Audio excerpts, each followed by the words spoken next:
Prendre arrangement avec ton assureur ou autre assurance juste pour faire un déplacement vers le Canada pour retourner au Québec. Je me mets à ta place. Qu'est-ce que tu fais? Tu as un accident. Mais si tu es prudente, tu imagines les coûts reliés à un incident, surtout aux États-Unis, tu dis sauver ta vie. La réalité, c'est de sauver les États-Unis. Là, tu te mets à ma place, mais tu te mets pas à ma place, tu te mets à une place imaginaire qui est jamais arrivée. Parce que si tu mets vraiment à ma place dans mes souliers, la réalité, c'est que il n'y a pas eu d'accident. Moi, j'ai pas causé d'accident. Puis vois-tu, même avec l'accident que moi j'ai eu, j'avais des assurances, puis c'est lui qui a payé.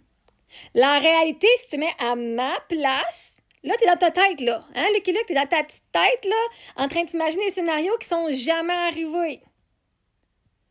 Fait que comme tu dis, je me mets à ta place. Ben, à ma place, regarde la réalité en face. L'accident que j'ai eu, c'est lui qui l'a causé, c'est lui qui a tout payé pour moi, pour mes affaires. Belle réalité, hein? La réalité, c'est que j'ai des 2 mois, ben oui, j'ai fait aucun accident, même pas un accrochage. Moi, j'ai jamais rien fait d'accrochage. Regardons ça. J'ai été prudente, puis rien n'est arrivé. Fait que je vais pas imaginer des coups reliés à un incident qui ne sont jamais arrivés dans ma vie. Aux États-Unis, vois-tu, ça a été plus bénéfique pour moi de me faire rentrer dedans aux États-Unis qu'au Canada. Parce que vois-tu, j'ai reçu un 16 000 j'ai reçu un autre 3 ou 4 000 en plus. J'ai reçu à peu près 20 000 pour l'accident.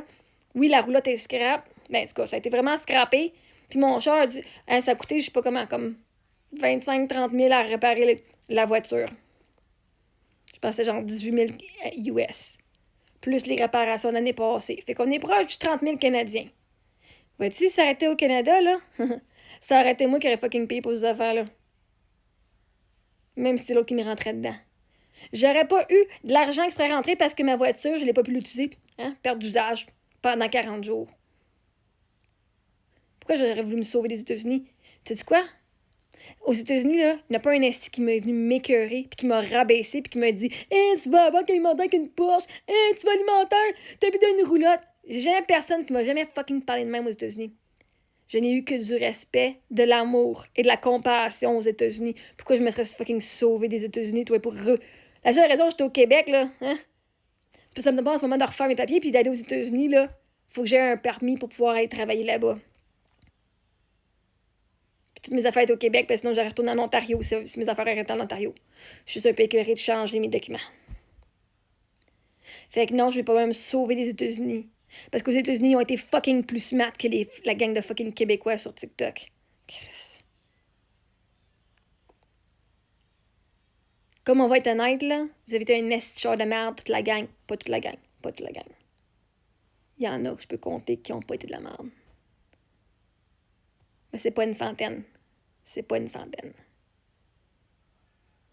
Peut-être 200, parce que j'avais quand même 100 quelques personnes qui étaient membres abonnés. Mais sinon, on parle de milliers, là, de Québécois qui ont pas de vie, qui sont venus m'écœurer puis essayer de me rabaisser, de me faire sentir mal. Qui sont venus m'intimider, puis qui sont venus faire des plaintes pour me faire enlever mes enfants. Jamais aux États-Unis, il y a une personne qui m'a fucking fait ça. Ils sont tous venus m'aider ou de me voir cracher. Puis ils étaient pas contents, hein? Le monde, là, quand je leur disais, si au Québec, où est-ce qui se passe, même mes amis aux États-Unis, ils font Chris, reste ici, prends l'asile ici, esti. On m'encourageait de ne pas revenir au Québec, esti, avec bonne raison. Fait que si tu mets vraiment à ma fucking place, regarde ce qui est arrivé, rien. J'ai dû payer plus cher pendant 1 an mes assurances. Ouais. J'ai accepté. Hey, quand moi je fais un choix puis je sais qu'il va y avoir une conséquence, j'accepte la conséquence qui vient avec. Si je sais que je détourne la loi puis que j'ai une chance d'avoir une conséquence, je prends la loi puis je vais le faire en sachant qu'il va y avoir une conséquence et j'accepte la conséquence. J'étais même contente de pouvoir me trouver une assurance, mais tu sais, je savais pas que j'aurais pu me trouver une assurance. Fait à la place de t'imaginer c'est quoi d'être dans ma place, regarde c'est quoi être à ma place, c'est quoi que c'est vraiment fucking passé. On appelle ça dans le moment présent. On appelle ça de voir la vérité et non d'être dans son imagination qui est jamais arrivée. OK? Vous me traitez toutes de délusionnelle, mais vous êtes délusionnelle en imaginant des scénarios qui sont jamais fucking passés. Fait que quand tu imagines les coups d'un incident qui sont jamais arrivés, tu commences à t'imaginer tout le fait comment Marie-Ève a été fucking mardeuse en esti. Dans tout ce qui s'est passé, qu'elle a été fucking chanceuse, puis que Dieu ici la protège en tabarnak. tu te mets à ma place, mets-toi dans cette peau-là.